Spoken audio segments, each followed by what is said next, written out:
Target nila Dogman at Sodom? Totoo nga bang nahuli na nila? Tara na at sama-sama nating alamin kung sino ito. Ngunit bago yan, intro muna tayo.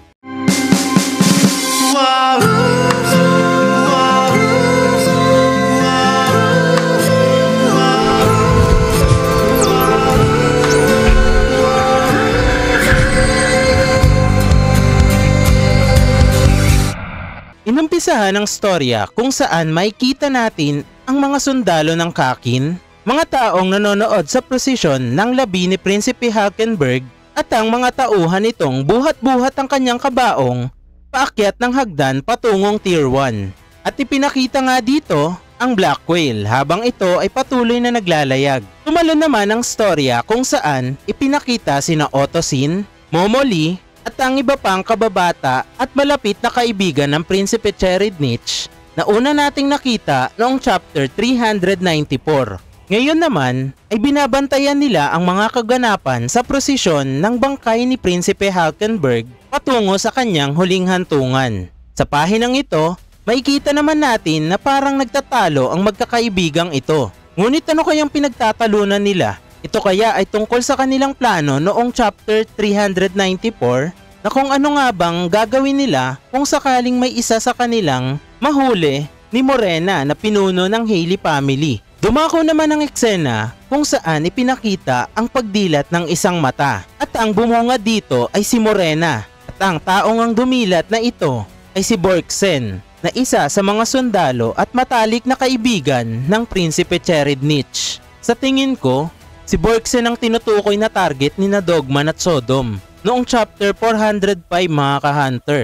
Dito naman ay mukhang kinausap na ni Morena si Borksen.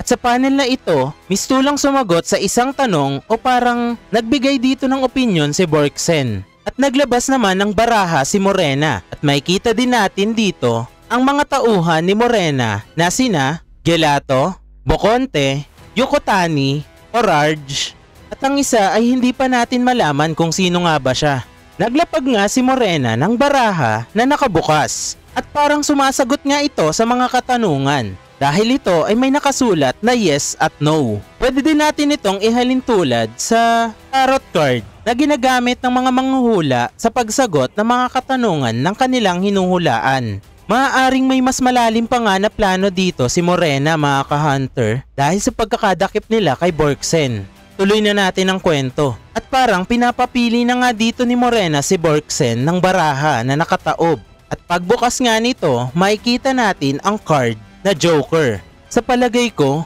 mukhang magiging konektado ang chapter na ito at ang chapter 405 kung saan binanggit ni Wang na kailangan na ngang ilabas ni Morena ang kanyang Joker dahil paparating na nga ang Phantom Troop sa hideout ng Hailey. Ano kaya ang maaari nilang gawin? Magiging kakampi kaya siya ni na Morena o magpapanggap lamang siya na kakampi upang makapag-spy sa kuta ng Hailey? Malalaman natin yan sa full chapter review at sa mga susunod pa na chapter. Sa sumunod na panel ay tuloy pa din ang kanilang pag-uusap tungkol siguro sa ibig sabihin ng mga baraha. Pagkabukas nga ni Borksen ng sumunod na baraha sa kanyang harapan, ang nilalaman nito ay X na mukhang may ibig sabihin nito sa gustong malaman ni Morena. At sa huling pahina nga ng chapter, makikita natin ang lahat ng baraha ay nakabukas na. Ano kaya ang napag-usapan nila? O ano kaya ang napagkasunduan nila dito? So sa ngayon, dito na muna natatapos ang ating spoiler para sa chapter 407. Sa tingin nyo mga ka-hunter, magtatagumpay kaya si Morena sa pagpilit kay Borksen para maging isa sa tauhan ng Hailey family? Sabay-sabay nating alamin yan sa full chapter ng 407.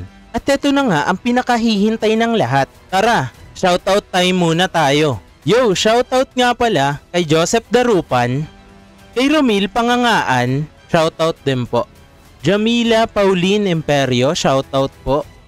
Kay Sir Amado Castillo, shoutout po.